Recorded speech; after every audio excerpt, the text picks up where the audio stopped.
Hello, welcome to Let's Talk About It. Somebody's got to say it. I am your host, Campbell-Horton, and today I'm going to be sharing my testimony with you all. And the first part of episode 4, I will be talking about molestation and rape.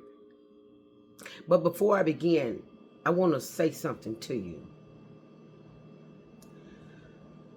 Do not allow anyone to make you be a product of your environment. Look down on you or make you feel like you're less than what God says you are. Because you are who God says you are. And don't ever let anybody take that away from you.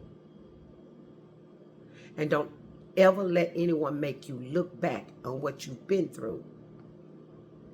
Because Jesus paid it all. And he dropped the charges.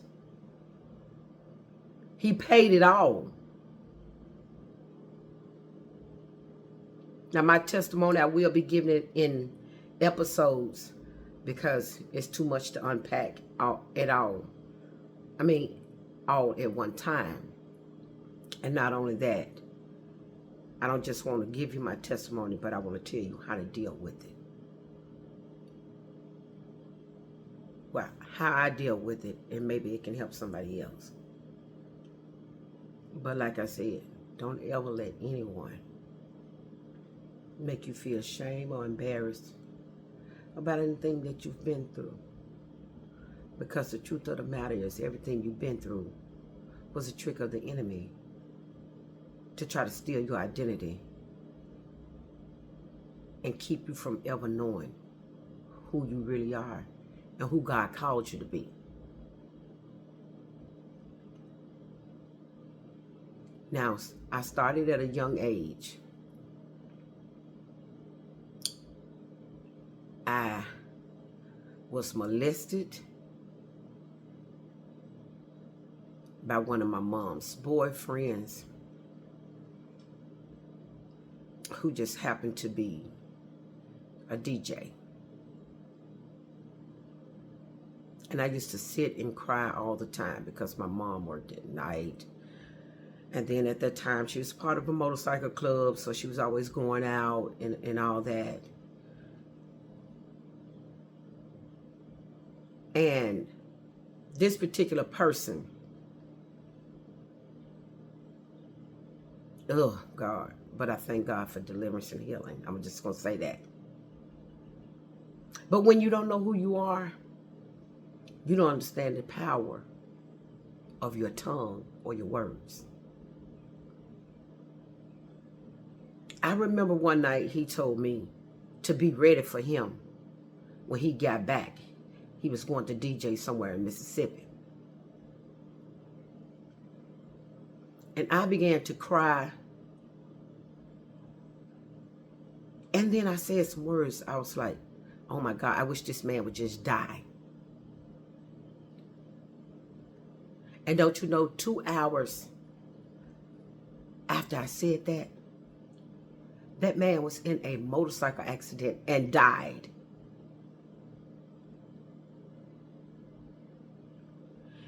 And I used to question why that happened to me.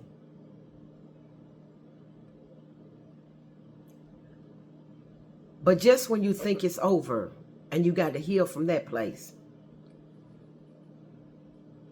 here comes another one that was abusive and a drunk. And he began to molest and rape me, but not only me, my sisters.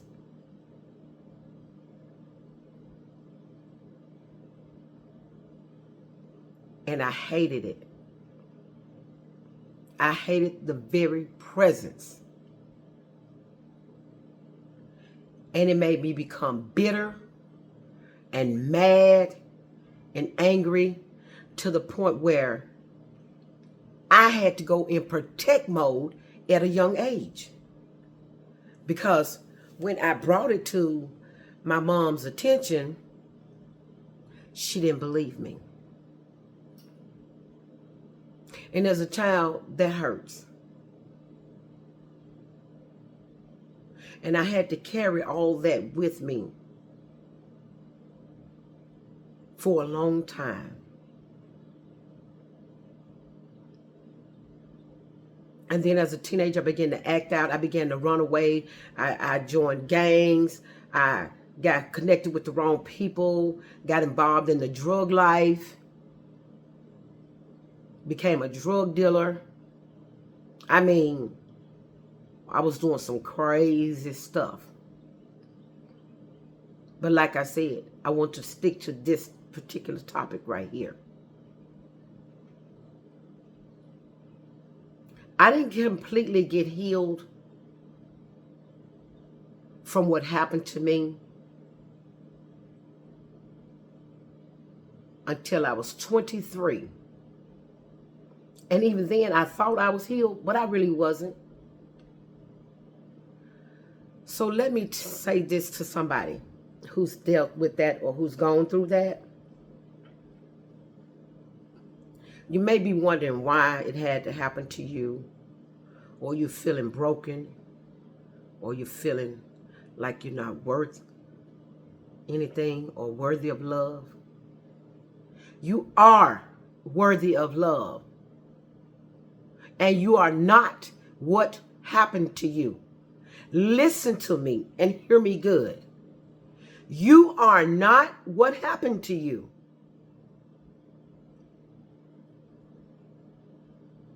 Put that in the forefront of your mind when I tell you this next part so that you can know how to heal. Because I know a lot of people say, I can't never forgive them. I can't get over that.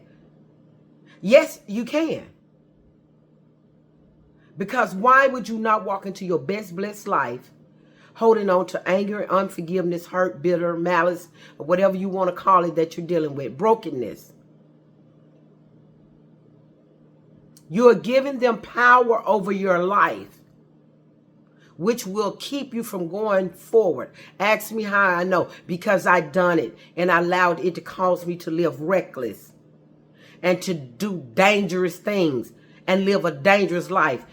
I used to carry a razor blade under my tongue, daring somebody to try me.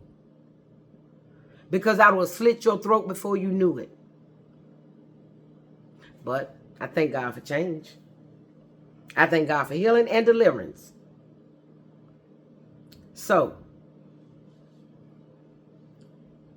start talking to God if you feel like you don't have anybody to talk to. And ask Him to heal you everywhere you hurt. Get therapy if you need to. Because back then, I couldn't get therapy because we didn't believe in therapy. Everything was swept under the rug. But it's time out for all that. It's time to uproot all those curses and all those traditions and generational sayings and things and thoughts. Let it go. Set yourself free from everything that you learned that was not right. Sometimes you just got to erase your memory or ask God to help you to unlearn some things that you learned that were not healthy. Because in dealing with all that, I mean, like I said, I done a lot of bad things. Some of them I won't go very much in detail about, but they are in my book. I wrote a book. It's called Mad, Bitter, Angry, Saved, Hurt, and Restored. It's on a lot of different platforms, Barnes & Noble, Amazon, Walmart.com, just a lot of places that it's on. But I want to tell you, I had a first lady, and her name was Lily Pope, and I love that lady to death. I love her to life. She took me to a park and she sat down and she talked to me for 3 hours. Had a family, had children to go home to, but she took that time out for me because she saw that I was hurt. She saw that I had hidden things inside of me. And she talked to me, and even in my stubbornness, she talked to me till I broke.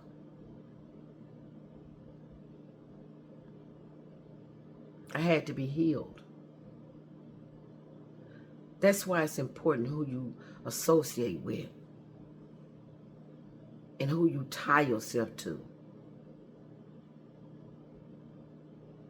Because if a person is not willing to be there for you or help you become a better you, you don't need anybody to keep you in bondage.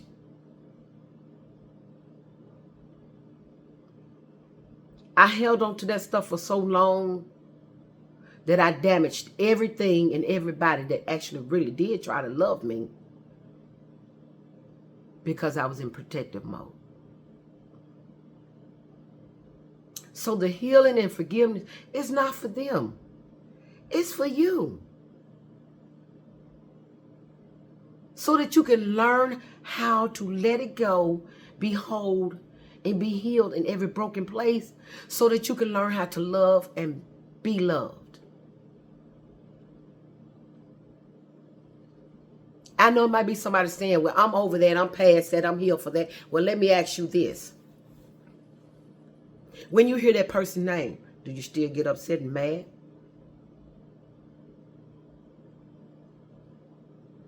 When people try to love you from a genuine place, do you reject it? Or you say, I don't deal with people like that. I don't like people touching all on me. Why people hugging me? Oh, no, I don't want to hug.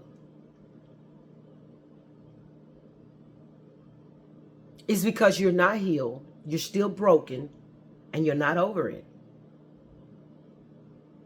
That's why you respond the way you do. That's why your body language speaks the way it do, because you're not over it. Because you don't know how to receive love. And if you feel like somebody's always trying to hurt you and you want to hurt them first, that's another sign. So before you try to go into a relationship and damage everybody that tries to love you, love yourself first enough to get healed and let yourself be free. So that you won't drive everybody away that tries to love you. Because there are people that God will connect you to that will literally love you. They will love you in your broken places. They will love you past your pain. But you have to allow it. You have to allow it. Don't stay broken. Don't stay broken. I know it's hard. I know it hurts. I hurt. But I had to decide that I wanted to change. And let me tell you something else that's going to help you. If you don't forgive so that you can heal and love yourself. When you have children, you will pass that on to them because you won't know how to say, I love you. You won't know how to love them properly. You won't know how to help them because you're broken. You're still hurting. Do yourself a favor. Allow yourself to heal. You have the power. And if you think you can't do it, yes, you can, because you can do all things through Christ.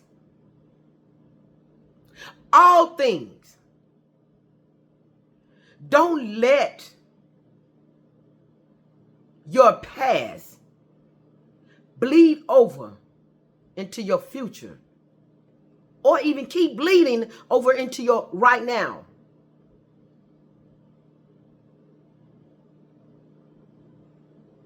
You have to be the change that you want to see. Get help. Talk to somebody who can walk you through this. So that if your children feel like they need counseling, you won't have that same mindset. You don't need no counseling. I had that mindset because guess what? That what was embedded in my mind.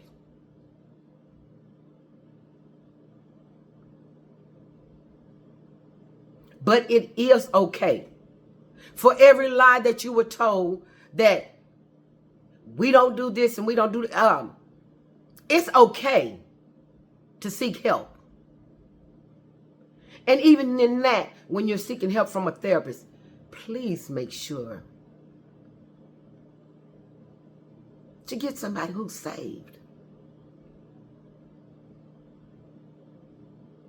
Because not only can they help you, they can help you in two ways. They can help you mentally and spiritually. Because that's important on who you talk to. Don't talk to anybody. Because like I said, you do not want people who tell you, girl, if I was you, I wouldn't do this. I wouldn't do that. Blah, blah, blah, blah. Yeah, but you're not. And I want to be healed. I want to be made whole. So be careful who you're talking to. I don't care if you knew somebody for 30 years. If they're still broken, they can't help you be healed. Because brokenness and brokenness still equal brokenness.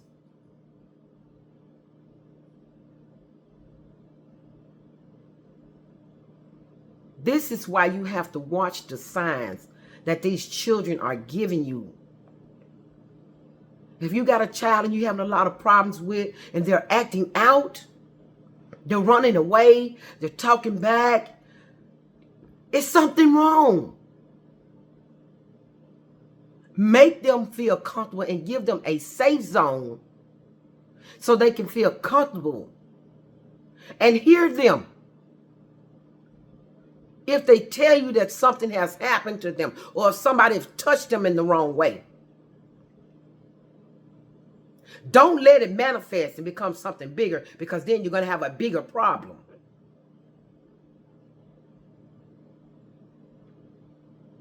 So, I want to say to you, allow yourself to be healed.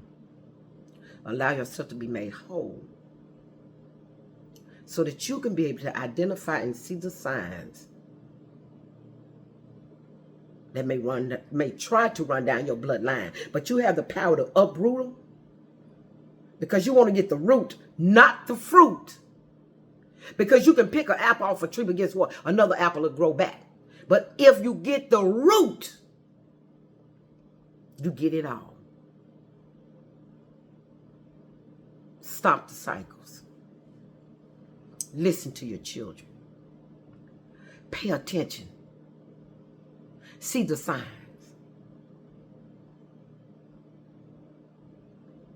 And please, for some of you women, know who you're dating. If you're dating somebody who's been arrested or on a list of pedophiles, be careful having them around your children or your grandchildren, your great-grandchildren. It is not okay. Pay attention to how they look at them. Pay attention to how that person acts around them, or how your children act around them when you're not around them, or when you say their name. Watch the body language. Watch how they interact with that person. If they always ready to disappear or go in another room or shut their door or lock themselves in somewhere or tell you they want to go to their friend's house or something. It's a sign that they're not comfortable.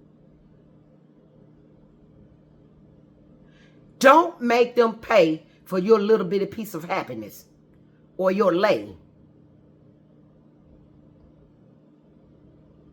It's not worth it. It's not worth it to keep allowing curses to be passed down because of your unforgiveness, your bitterness, your anger.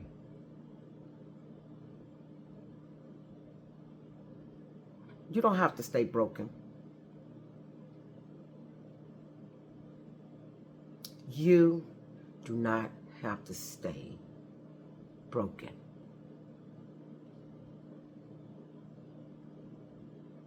You can be healed. Trust me. I know what I'm talking about. I've been there.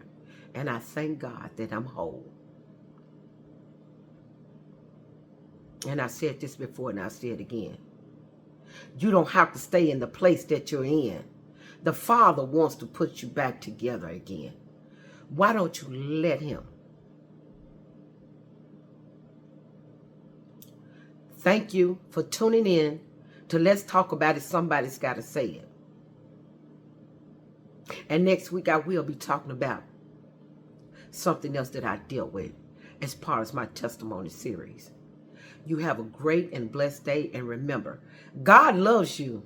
And so do I. You have a great day. Until next time.